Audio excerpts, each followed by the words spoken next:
주일에 우리에게 주신 하나님의 말씀은 예레미야 7장 1절에서부터 7절까지의 말씀입니다.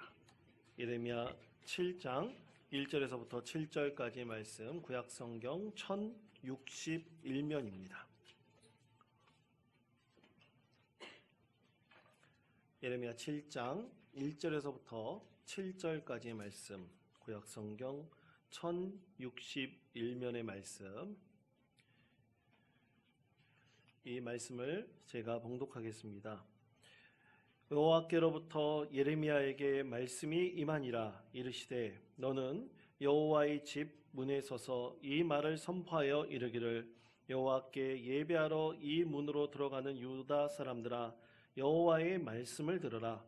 만군의 여호와 이스라엘의 하나님께서 이와 같이 말씀하시되 너희 길과 행위를 바르게 하라. 그리하면 내가 너희로 이곳에 살게 하리라. 너희는 이것이 여호와의 성전이라, 여호와의 성전이라, 여호와의 성전이라 하는 거짓말을 믿지 말라. 너희가 만일 길과 행위를 참으로 바르게 하여 이웃들 사이에 정의를 행하며 이방인과 고아와 과부를 압제하지 아니하며 무죄한 자의 피를 이곳에서 흘리지 아니하며 다른 신들 뒤를 따라 화를 자초하지 아니하면 내가 너희를 이곳에 살게 하리니 곧 너희 조상에게 영원 무궁토록 준 땅이니라. 아멘. 여러분, 얼마 전 한 사건으로 프랑스 전체가 큰 충격에 빠진 일이 있었습니다. 그것은 10월 16일에 프랑스에 체첸의 난민으로 들어온 18세 소년이 프랑스 역사교사 한 명을 살해하는, 그것도 길거리에서 참수하는 사건이 있었습니다. 이 역사교사의 이름은 사무엘 파티라는 그런 교사였는데요. 중학교 수업 시간에 이 역사교사가 이제 프랑스뿐만 아니라 우리나라는 종교와 사상의 자유가 있지 않습니까? 그렇죠? 근데 우리나라하고 좀 다르게 이 프랑스 그 중학생들 그 수업 시간에는 좀 자유로운 토론을 좀 지향하는 것 같습니다. 그래서 이 토론의 주제가 종교와 사상의 자유였었나 봅니다. 특히 종교의 자유에 대해서 각자의 의견을 제시하고 토론하는 수업에 이 교사가 사를리 에브도라고 하는 한 사람의 만평을 그 자료로 사용을 했습니다. 두 장의 사진을 자료로 사용을 했는데, 그 사진의 자료가 무함마드, 그러니까 이슬람의 선지자죠. 그러니까 이슬람교를 만든 사람이다 라고 말할 수 있는 이 무함마드에 대한 좀 만평입니다. 이 사를리 에브도의 만평을 그 토론의 자료로 사용을 했어요. 그런데 프랑스 사회는 2015년에 이 사를리 에브도로 인해서 큰 사건이 하나 있었습니다. 이 사를리 에브도라는 사람이 좀 고약한 사람인가 봐요. 그래가지고 이 사람은 만평을 할 때, 여러분 신문에 보면 만평들이 있습니다. 요즘엔 종이신문들을 잘 많이 안 보지만 사실 신문에 보면 그 만평이 굉장히 예전부터 사람들에게 많이 뭔가 이렇게 얘기를 하고 또 그런 데 굉장히 중요하죠. 그런데 이 만평의 주제를 삼을 때 이 사람은 주로 종교적인 것을 많이 삼았어요. 특히 예수님을 아주 재밌는 얼굴로 그린다거나 교황을 아주 못생긴 사람으로 그려서 비판적인 얘기를 한다거나, 특히 좀 전에 말씀드린 무함마드 그 이슬람의 선지자도 이 만평의 주제로 삼았습니다. 자주 삼았습니다. 그러다가 2015년에 이 무함마드를 그 만평의 하나의 주제로 삼았다가 이 극단적 이슬람주의자들에게 테러를 당해가지고 12명이 사상하는 큰 사건이 있었습니다. 그런데 이 교사가 이 만평의 그림을 사용한 겁니다. 이 수업 시간에 이것을 사용을 했는데, 교사 사용을 하면서 혹시 자신의 신앙관과 맞지 않아가지고 불편한 사람이 있거나 거부감이 드는 사람은 이 수업에 참여하지 않아도 좋다, 출석을 해준 걸로 인정하겠다, 그렇게 하고 했습니다. 그래서 그 토론 수업에 참여를 했던 이 13세의 이슬람 신앙을 갖고 있는 이 소녀가 좀 감정이 상했나 봐요. 여러분, 감정이 상하면 사람이 사실 그대로 말을 하지 않죠. 그래서 좀 왜곡해가지고 자기 아버지에게 얘기를 했습니다. 근데 그 아버지가 굉장히 극단적인 신앙을 갖고 있었던 사람이었나 봅니다. 주변 사람들이 다 갈렸어요. 그것이 문제가 돼가지고 교사에 대한 비난이 쏟아지기 시작을 했습니다. 별 문제 아닐 것이다. 그리고 수업 시간에 있었던 일이다. 그렇게 설명하고 그 비난이 점점 잠잠해지려고 할 즈음에 체첸 난민의 그 이슬람 소년이 이 사무엘 파티라고 하는 이 교사를 길거리에서 테러를 했습니다. 그 자리에서 교사가 즉사를 했죠. 그리고 경찰들이 출동하고요. 그 자리에서 체첸 소년이 경찰들에게 저항하다가 그만 또 죽임을 당하는 안타까운 사건이 있었습니다. 이 사건은 프랑스 사회에 지금 엄청난 충격을 주고 있습니다. 코로나의 이 위기에서도 프랑스 사회에서 이 문제 가지고 혼란이 가중되고 있어요. 이 사건을 접한 이슬람권에 있는 사회도 두 개로 양분되어 버렸습니다. 이 사람이 맞다.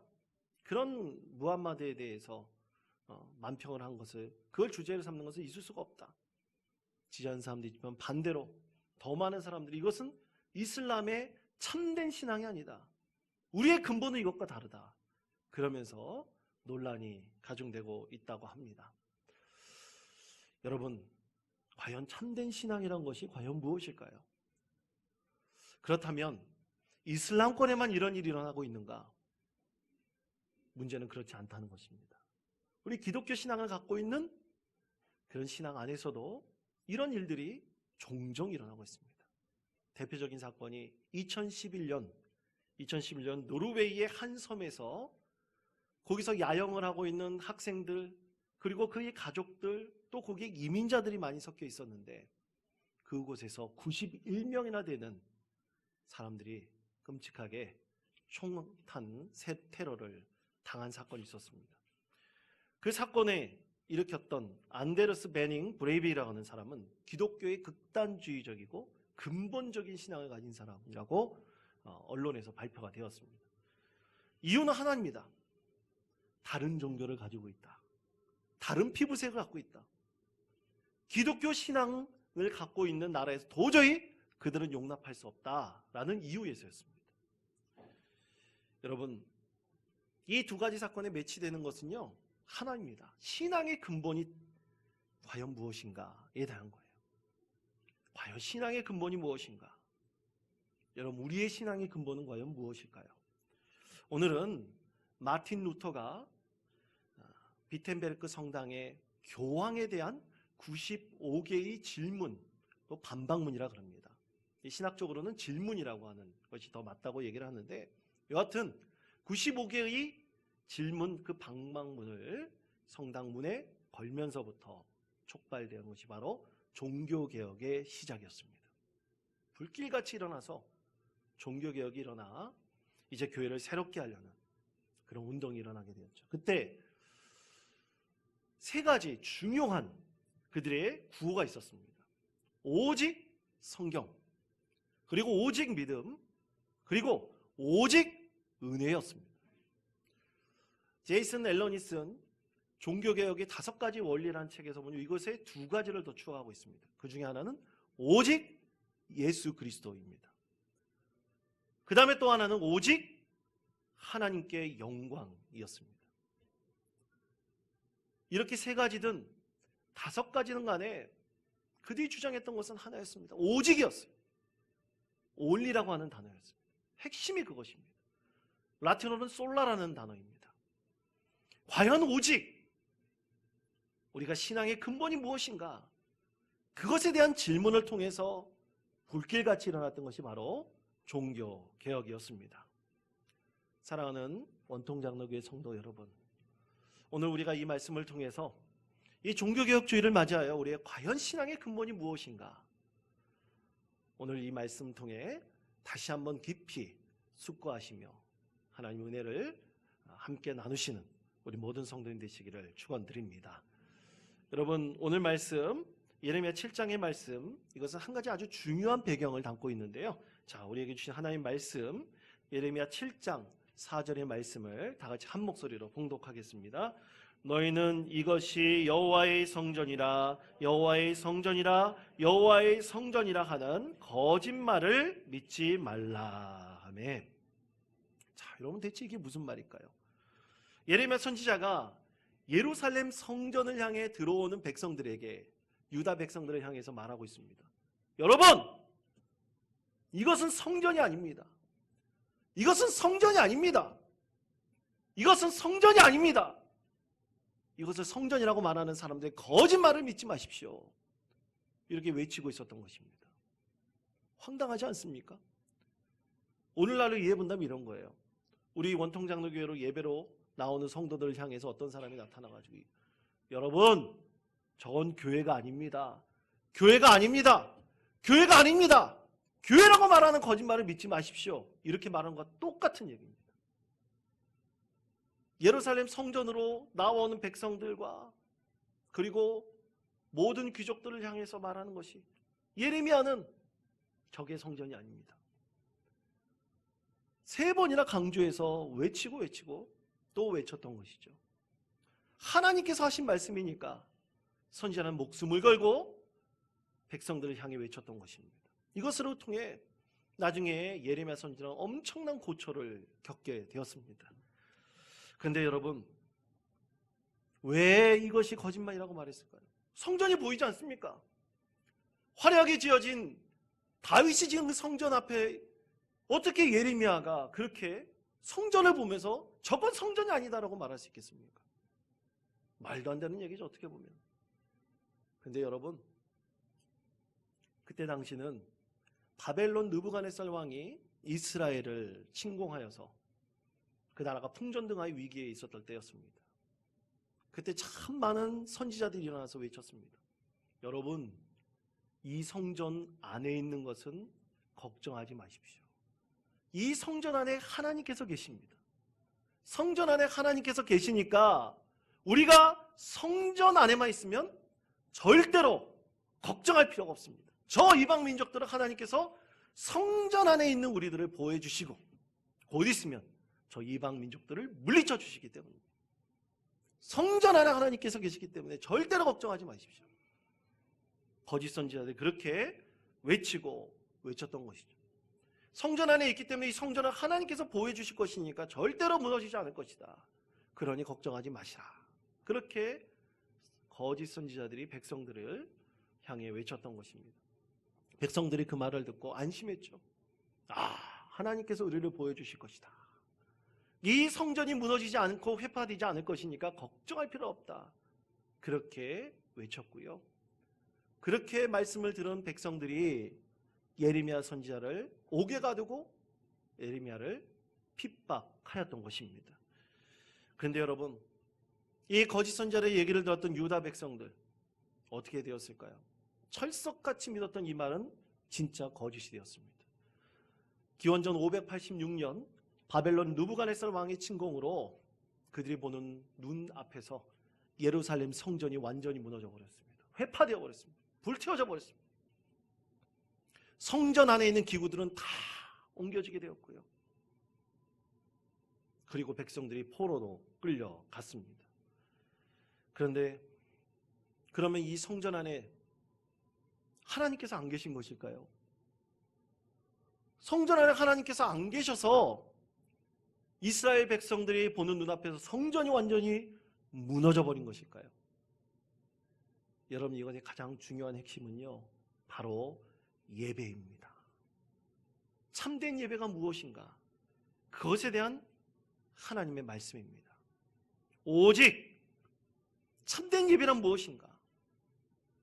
여러분, 하나님만을 예배하는 것이 참된 예배임을 믿습니다. 성전 자체가 결코 예배가 될 수는 없습니다. 여러분, 오늘 말씀을 한번 돌아가 보실까요? 예레미야 7장 3절의 말씀에 이렇게 말씀하고 있습니다. 우리 다 같이 한 목소리로 봉독하겠습니다. 만군의 여호와 이스라엘의 하나님께서 이와 같이 말씀하시되 너희 길과 행위를 바르게 하라. 그리하면 내가 너희로 이곳에 살게 하리라. 아멘. 자, 4절 바로 앞에 있는 3절에서 뭐라고 말씀하시냐면 너희의 길과 행위를 바르게 하라. 그리하면 내가 이곳에 살게 해주겠다. 하나님의 말씀입니다. 이곳이 뭡니까? 예루살렘 성전, 또 예루살렘 성. 크게 본다면 이스라엘, 유다 땅입니다. 그곳에 살게 해주시겠다. 전제는 길과 행위를 바르게 하라는 거예요. 그러면 그 길은 무엇인가요? 그 바른 길과 행위를 찾는 것이 중요합니다. 오직 그 바른 길과 행위를 그들이 행할 때 하나님께서 이 땅에 살게 해주시겠다는 놀라운 축복을 선언하고 계신 것입니다. 그렇다면 여러분, 예레미야가 하나님께서 예레미야 선지자를 통해서 외치시는 이 바른 길과 행위는 과연 무엇일까? 여러분, 오늘 예레미야가 선포하고 있었던 그때는요, 여호야김 왕 때였습니다. 네, 여러분, 여호야김 왕은 누구의 아들인가? 요시야 왕의 아들입니다. 유다 왕국의 종교개혁을 일으켰던 요시야 왕의 아들이 바로 여호야김이었습니다. 여러분, 요시야 왕이 등극한 지 18년째 되던 해에 대제사장 hil기야가 어떻게 발견했는지 모르지만 잃어버렸던 율법책을 발견을 했어요. 오늘날 말하면 이 성경책을 발견한 겁니다. 여러분, 요즘에는 성경책이 너무 흥하죠. 근데 그때 당시는 이 율법책이 거의 없었습니다. 이 율법학자들이 필사를 해가지고 쓴 몇 권의 이 두루마기로 된 파피루스로 된 그 성경이 거의 유일했었던 것이죠. 성전 안에 있었던 이 율법책은 백성들이 안식일에 예배로 나올 때 백성들 앞에서 읽혀졌습니다.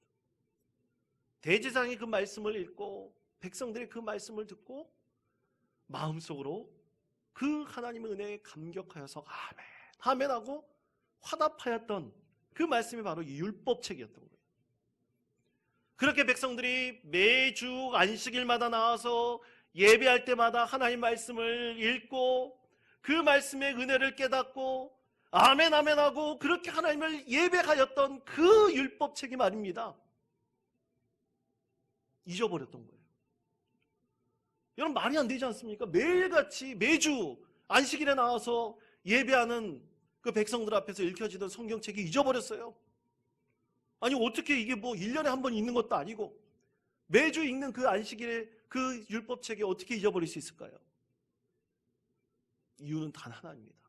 어느 순간부터 백성들이 예배로 나올 때 율법책을 읽지 않았던 겁니다. 율법책을 읽는 게 싫었던 거예요. 율법책을 읽으면 괜히 마음에 찔려요. 지금 내가 하고 있는 행위가 마음에 찔려요. 그래서 율법책을 읽지 않았어요. 대제사장이 읽지 않기 시작을 했습니다. 그러면서 어느 순간 성전 안에 항상 있어야 될 율법책이 사라져버린 것도 몰랐던 것입니다. 요시야 왕도 태어나서 한 번도 율법책을 들어본 적이 없었어요. 그 말씀이 무엇인지 알지 못했습니다. 그러다가 요시야 왕이 등극한 지 18년 만에 대제사장 hil기야가 뭐하다가 발견한지 몰라요. 성전 청소하다 발견한지 모릅니다. 그때 율법책을 발견했어요. 그리고 서기관 사반에게 요시야 왕이 그 책을 한번 읽어보라. 왕 앞에서 읽어보았습니다. 율법책을 읽는데 가슴이 뜨거워지는 거예요. 도저히 지금까지 살았던, 그리고 지금까지 나라가 이루어졌던, 그리고 지금까지 해왔던 모든 것이 완전히 잘못됐다는 것을 깨닫고 마음이 불같이 일어났어요. 그래서 옷을 찢고 하나님께 회개를 했습니다. 너무나 불같이 심정이 일어나는데 도저히 주체할 수가 없는 거예요. 그런데 말씀을 들었지 않습니까? 말씀을 읽었는데 너무 오랫동안 말씀이 사라져버렸기 때문에 무슨 말씀인지 못 알아듣는 거예요. 이 말씀의 참된 의미를 깨닫게 해줄 사람을 찾아보자. 대제사장도 몰라요. 서기관도 몰라요. 그러다가 찾은 사람이 누굽니까? 여선지자 훌다였어요. 여선지자 훌다에게 말씀의 의미를 깨닫게 해달라고 요시야 왕이 요청을 했습니다. 그리고 말씀에 대해서 해석하게 됐죠. 말씀의 의미를 깨닫게 되었어요. 그 말씀의 의미를 깨닫고 그가 발견한 것이 바로 예배였습니다. 하나님께서 말씀하신 길은 바로 무엇이냐? 참된 예배였어요. 이스라엘 백성들이 성전에서 드리던 모든 예배는 이제는 잘못됐다는 것을 깨닫고 그때부터 요시야 왕이 대제사장 hilki야를 통해서 교육을 시키고 그들을 통해서 백성들에게 방방곡곡을 다니면서 성경 말씀을 읽어주고 그 참된 의미를 깨닫게 했습니다. 가르쳐 주었습니다. 그러면서 하나님께 참된 예배를 위해서 종교개혁을 시작한 거예요. 그들이 허울로 나왔던 모든 예배를 이제는 새롭게 뒤집고 바른 길과 그것을 예배함을 통해서 바른 행위를 할 수 있도록 이끌어갔습니다. 우상을 섬기던 그런 마음을 제하여 버리고 오직 하나님을 온전히 예배하도록 만들었습니다. 그렇게 수년 동안 종교개혁을 하다가 그만 무기떠 전투에서 요시야 왕이 전사하고 말았습니다. 안타까운 현실이었죠. 그리고 그 이후에 이 여호야김 왕이 요시야 왕의 아들로서 왕위를 이어받았습니다. 어떻게 되었을까요? 과거로 똑같이 돌아가 버렸습니다. 속된 말로 말짱 도루묵이 되어버렸습니다. 요시야 왕이 일으켰던 모든 것들이 다 무너져 버렸어요. 형식적인 예배로 바뀌어버렸습니다. 우상과 함께 겸하여 예배를 드렸습니다. 그러면서 하나님 앞에 나오는 것입니다. 그때 예레미야 선지자가 하나님의 음성을 듣고 통곡하면서 백성들 앞에 맞추죠. 여러분, 이건 여호와의 성전이 아닙니다. 여호와의 성전이 아닙니다. 여호와의 성전이 아닙니다. 여호와의 성전이라고 말하는 거짓말을 믿지 마십시오. 그렇게 백성들에게 외치고 또 선포하였습니다. 그렇다면 여러분, 바른 길과 행위로 진정으로 하나님 앞에 나오는 진짜 성전됨은 무엇일까요? 여러분, 그것이 바로 참된 예배인 것입니다. 하나님의 영과 나의 영이 만나는 것, 그것이 바로 참된 예배입니다. 하나님의 영과 나의 영이 만나지 않는 예배는 결코 참된 예배가 아님을 오늘 하나님께서는 이 말씀을 통해서 우리에게 말씀하고 계시는 것입니다. 그리고 수천 년이 지나 1517년 종교개혁은요, 교황 한 사람을 정점으로 이루어진 이 사제들이 부패, 그것에 대해서 하나님께서 철퇴를 가하셨던 것입니다. 부패되어진 이 교회를 하나님께서 엎으셨습니다. 이스라엘 성전이 무너져 버리듯이 하나님께서 엎어버리셨던 것입니다. 그래서 참된 신앙을 외치는 자들을 핍박하였고요, 구원의 길이 오직 교황의 손에 달려있듯이 말하면서요, 그리고 면죄부를 팔고 그들이 탐욕을 채워나갔습니다. 그런데 여러분, 면죄부를 팔면서 근간에 세웠던 말씀이 마태복음 16장 18절에서부터 19절까지 말씀입니다. 여러분, 마태복음 16장 18절 19절 말씀입니다. 또 내가 내게 이르노니 너는 베드로라, 내가 이 반석 위에 내 교회를 세우리니 음부의 권세가 이기지 못하리라. 내가 천국 열쇠를 내게 주리니 내가 땅에서 무엇이든지 매면 하늘에서도 매일 것이요 내가 땅에서 무엇이든지 풀면 하늘에서도 풀리리라. 아멘. 이 말씀을 근거로 삼았습니다. 너무 논리적이지 않습니까? 가톨릭 교회가 세웠던 일대 교황은 바로 베드로였습니다. 베드로에게 천국 열쇠를 주었다는 거예요. 그러니까 베드로에 이어받은 모든 교황들이 뭘 갖고 있는 겁니까? 이 성경 말씀대로 본다면 천국 열쇠를 쥐고 있는 사람이에요. 그 논리에 따라서 마음대로 면죄부를 도장을 찍어가지고 팔았던 것입니다. 수많은 사람들에게 팔았어요. 아, 천국의 열쇠는 이제 교황의 손에 달려있는데 교황이 당신은 구원받았습니다. 천국에 들어갑니다. 수많은 사람이 천국에 들어갔다. 여러분, 교황이 예수님입니까? 말도 안 되는 일들을 벌이기 시작했던 것입니다. 그때 종교개혁자들이 일어나서 외쳤던 한마디는 오직 말씀으로, 오직 믿음으로, 오직 하나님의 은혜로, 오직 예수 그리스도로, 오직 하나님께 영광을 올려드리자. 그러듯 외쳤던 것은 오직이라는 단어였습니다. 오직 이것을 통해서 하나님 뜻을 이뤄가자는 그들의 간절한 외침이 바로 503년 전에 전 세계 모든 교회 가운데 울려 퍼졌던 것입니다. 여러분, 혹자는 올해 지금 이때가 제2의 종교개혁이 열릴 때라고 말하는 분들이 계십니다. 대표적인 분이 100주년 기념교회 담임 목사님이셨던 이재철 목사님이십니다. 얼마 전 이재철 목사님이 한 강연을 했습니다. 강연 가운데서 목사님이 이렇게 외쳤습니다. 하나님께서 온라인 예배라는 대포를 한국 교회에 쏘셨다. 전 세계 교회에 쏘셨다라고 했습니다. 온라인 예배가 대포라고 했습니다. 무슨 온라인 예배가 대포인가? 그러면서 들은 예가, 여러분 유럽을 방문해 보신 분들 계실 것입니다. 저도 유럽을 아직 가보진 않았습니다만 유럽을 곳곳에 돌아다녀 보면 그 곳곳에 큰 성들이 많이 있습니다. 정말 유럽에 가면 성들이 많이 있어요. 이 고성들이 굉장히 많이 있는데 지금은 관광지가 되었겠죠. 그런데 왜 이렇게 고성들이 많이 있는가? 큰 우람한 성들이 많이 있는가? 왜냐하면 전쟁이 일어나면 이 공성전을 통해서 자기 땅을 지킬 수 있기 때문에 그렇게 성들이 많은 겁니다. 성들만 잘 방비해서 지키면 그 대적들을 다 물리칠 수 있는 거죠. 그런데 언제부터 이 성들이 완전히 무용지물이 되어버렸어요. 그것은 언제부터인가? 대포가 발명되면서부터였습니다. 대포를 쏴버리니 성벽이 와르르 무너져 내려버린 거예요.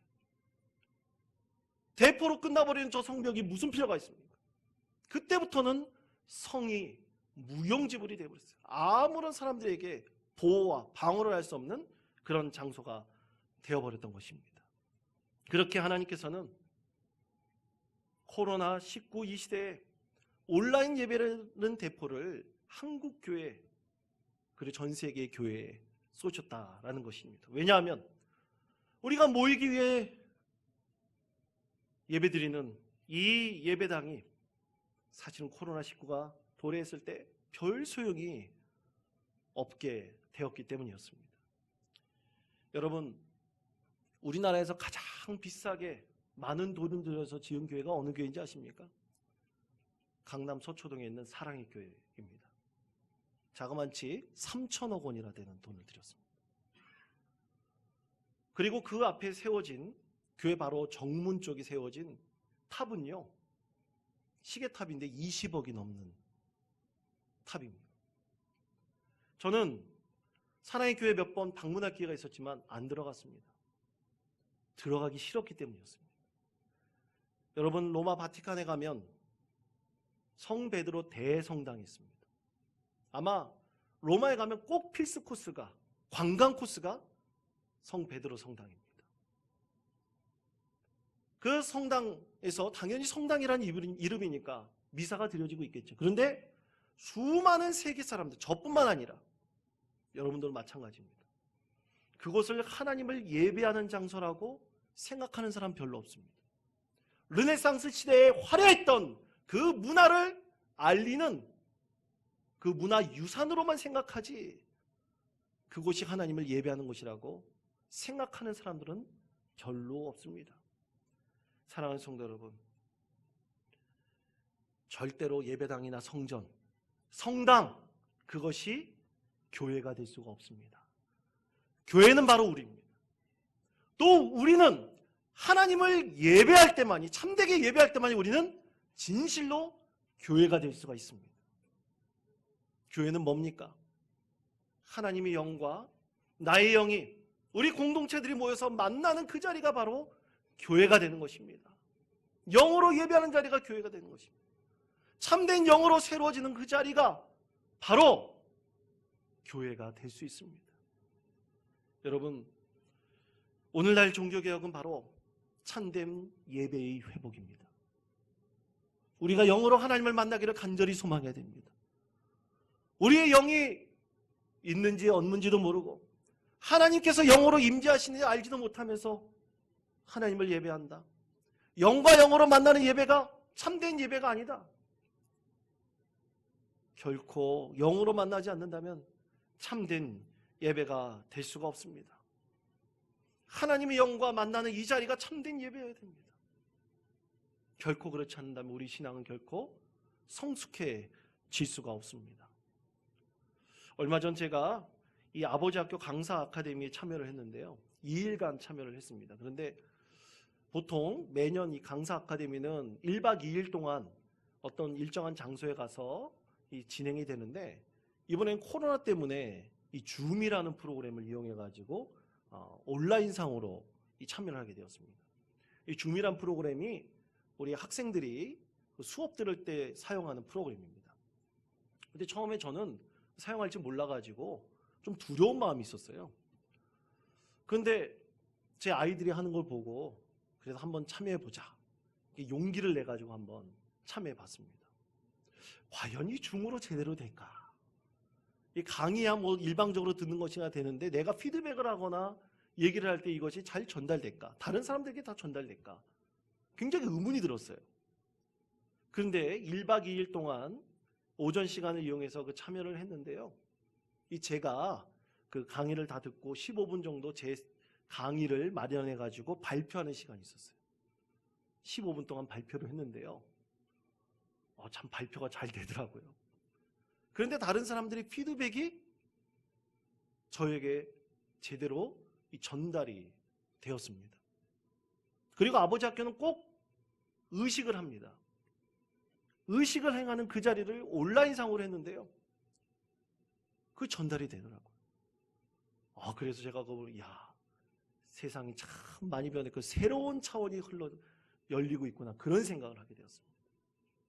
그때 깨달은 것은 한 가지입니다. 중요한 것은 하나님을 영과 나의 영으로 만나는 것이 참된 예배라는 것입니다. 매개체가 중요하지 않습니다. 그 매개체는 어떤 것이 되도 상관이 없습니다. 우리의 마음이, 우리의 영이 하나님께로 열려 있으며 하나님을 만나고자 하는 간절한 열망을 가지고 예배로 나오는 모든 이들은 참된 예배를 하나님께 드릴 수가 있습니다. 그 예배 가운데 우리는 하나님을 만나게 됩니다. 하나님 만날 때 우리는 참된 예배를 드리며 우리는 믿음 가운데 설 수 있습니다. 사랑하는 성도 여러분, 왜 예배일까요? 예배만이 우리의 믿음의 모든 것이 될 수 있기 때문입니다. 근간이 될 수 있기 때문입니다. 사랑하는 성도 여러분, 이 종교개혁 503주년을 맞이하여 과연 우리는 하나님께 참된 예배를 지금도 드리고 있는지, 우리가 영으로 하나님을 예배하기를 간절히 소망하며 하나님 앞에 나오는지, 우리 자신의 예배를 다시 한번 점검하시며 우리의 예배가 온전히 하나님께 영광을 올려드리는, 영으로 드리는 참된 예배가 될 수 있기를 간절히 축원드립니다.